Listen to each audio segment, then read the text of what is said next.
mempraktekkan ajar menghitung hari-hari bulan Januari, Februari, Maret. Nah, kita masuk di dalam bulan ketiga pada tahun 13. Menurut saya penanggalan dalam bulan Maret mengandung paling tidak ada 3 hal penting yang kita bisa ingat. Pertama, tanggal 29 Maret, hari apa? Jumat Agung. Tinggal 31, hari Paskah. Dan kemudian tanggal 8 Maret ada hari apa? Tanggal 8 Maret. Nah, di laptop saya bicara tentang International Women's Day, Hari Wanita Internasional. Saudara-saudara yang dikasihi oleh Tuhan, berkenaan dengan hal-hal tersebut, perkenankan saya untuk menyampaikan pemberitaan firman Tuhan. Yang pertama, mari kita buka di dalam kitab Keluaran pasal yang pertama pada ayat-ayat 15 sampai 22, lalu kemudian pada ayat yang pasal yang kedua ayat 1, 2 dan 10 untuk memperjelas pada bagian ini. Keluaran pasal yang pertama ayat yang ke-15. Raja Mesir juga memerintahkan kepada bidan-bidan yang menolong perempuan Ibrani, seorang bernama Sifra dan yang lain bernama Pua.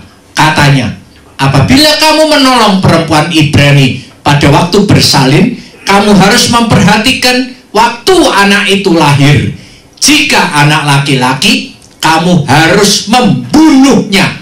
Tetapi jika anak perempuan, bolehlah ia hidup. Tetapi bidan-bidan itu takut akan Allah dan tidak melakukan seperti yang dikatakan Raja Mesir kepada mereka, dan membiarkan bayi-bayi itu hidup.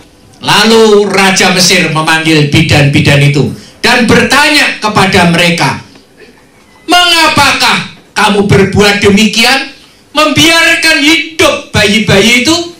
Jawab bidan-bidan itu kepada Firaun, sebab perempuan Ibrani tidak sama dengan perempuan Mesir, melainkan mereka kuat. Sebelum bidan datang, mereka telah bersalin. Maka Allah berbuat baik kepada bidan-bidan itu. Bertambah banyaklah bangsa itu dan sangat berlipat ganda. Dan karena bidan-bidan itu takut akan Allah, maka ia membuat mereka berumah tangga. Lalu Firaun memberi perintah kepada seluruh rakyatnya, lemparkanlah segala anak laki-laki yang lahir bagi orang Ibrani ke dalam sungai Nil, tetapi segala anak perempuan biarkanlah hidup. Kita akan baca kelanjutannya, pasal yang kedua, ayat yang pertama, kedua, dan ke-10. Seorang laki-laki dari keluarga Lewi kawin dengan seorang perempuan, lalu mengandunglah ia dan melahirkan seorang anak laki-laki. Ketika dilihatnya bahwa anak itu cantik, disembunyikannya 3 bulan lamanya. Ayat 10. Ayat 10. Iya, supaya nggak terlalu panjang membaca ini, karena kisah ini udah banyak diketahui. Ketika anak itu telah besar, dibawanyalah kepada putri Firaun yang mengangkatnya menjadi anaknya dan menamainya Musa, sebab katanya, karena aku telah menariknya dari air. Saudara-saudara yang dikasihi oleh Tuhan, kalau bicara tentang bidan-bidan yang disuruh oleh Raja Mesir, kita tahu bahwa bidan-bidan itu pria atau wanita? Wanita. Ya jelas wanita. Kalau bidannya pria, yang mau lahir gak ada yang mau manggil bidannya. Saudara-saudara yang dikasihi oleh Tuhan, karena itu bidan-bidan wanita itu yang tadi namanya ada dua, siapa, Sifra dan Puah. Nah, dua orang itu diberi pesan oleh Raja Mesir. Sebagai raja, ia memiliki hak untuk membuat maklumat, membuat pengumuman, membuat perintah, dan perintah itu semestinya ditaati. Oh ya, saya lupa, tema daripada khotbah saya adalah berani hidup. Berani hidup. Ya, saudara-saudara,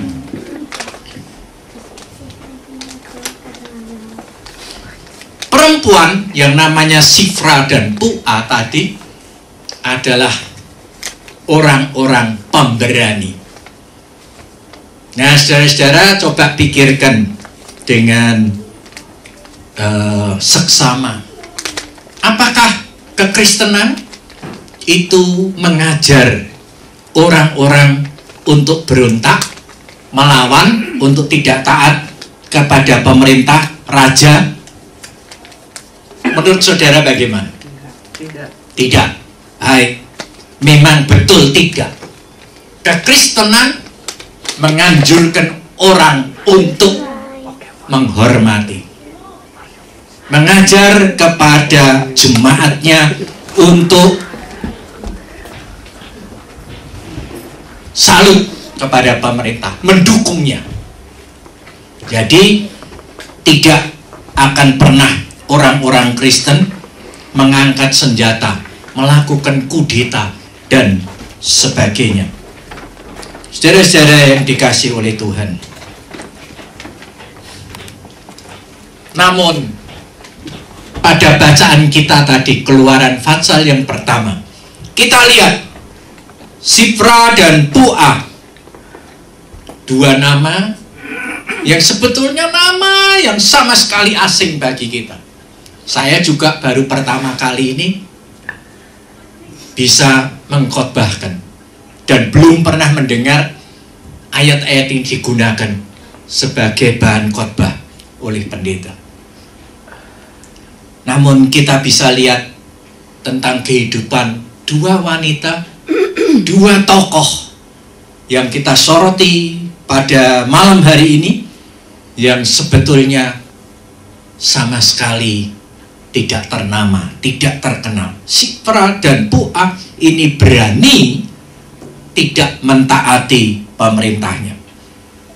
Loh, terus bagaimana? Kenapa mereka berani tidak mentaati perintah raja? Ayat yang ke-17 mengatakan bahwa mereka itu lebih takut kepada Tuhan ketimbang kepada pimpinan negara bangsa. Saudara-saudara, apabila pemimpin bangsa memerintahkan sesuatu yang melanggar hukum daripada Tuhan, semestinya sebagai bangsa, anak bangsa, kita boleh tidak mentaatinya. Itu sebabnya ayat 16 yang mengatakan bahwa kamu harus membunuhnya. Membunuh, melanggar hukum daripada Tuhan. Karena itu mereka tidak mau melanggar hukum daripada Tuhan. Sebagai orang yang beragama, mereka kemudian menghindari daripada usaha untuk membunuh, dan mereka dinyatakan lebih takut kepada Allah. Semestinya untuk mengingat-ingat, kita bisa mengatakan satu dengan yang lain kepada sebelahnya, Sifra dan Puah lebih takut kepada Tuhan, lebih takut kepada Tuhan. Mari kita camkan baik-baik, resapkan, lebih takut kepada Tuhan. Banyak orang takut mati. Sebab itu mereka gentar untuk tidak berani, gentar untuk tidak berani mentaati seorang raja. Saudara-saudara yang dikasihi Tuhan, mungkin banyak orang-orang yang notabene beragama, namun pada kenyataannya, pada kehidupan sehari-harinya, dia lebih mengutamakan takut kepada pimpinan bangsa, kepada pimpinan negara, sekalipun pimpinan negara kadang-kadang tidak menjadi contoh yang baik, bahkan memberi perintah-perintah yang buruk. Memang jarang sekali ada perintah untuk membunuh seperti di zaman Hitler, tetapi ada juga perintah-perintah yang disuruh membunuh etika, rasa malu, dengan berbuat hal-hal yang tidak terpuji, berbuat hal-hal yang semestinya melanggar etika. Saudara-saudara, negara kita dilanda hiruk-pikuk permasalahan politik dan hukum. Beberapa anggota DPR, beberapa anggota partai melakukan hal-hal yang tak terpuji. Kita bisa simak, meskipun kita tinggal di Los Angeles, tapi kan kita masih bangsa Indonesia. Jadi kita mengerti situasi di negara kita sendiri. Saudara-saudara, saya tidak mau memperpanjang masalah itu karena bukan domain saya membicarakan masalah itu. Saya kembali kepada Sifra dan Pu'a tadi. Sifra dan Pu'a, oleh karena dinyatakan oleh firman Tuhan berani tidak mentaati raja, lebih takut kepada Tuhan, itu tandanya dia berani hidup untuk firman Tuhan, hidup untuk mentaati Tuhan, hidup untuk menyembah Tuhan, hidup untuk lebih menghormati Tuhan. Dan Tuhan ganti kepada Sifra dan Pu'a. Ayat 20 menyatakan Allah berbuat baik kepada bidan-bidan itu. Loh, saudara-saudara, perhatikan, Tuhan tidak menutup mata terhadap orang-orang yang takut kepada Tuhan, dan Tuhan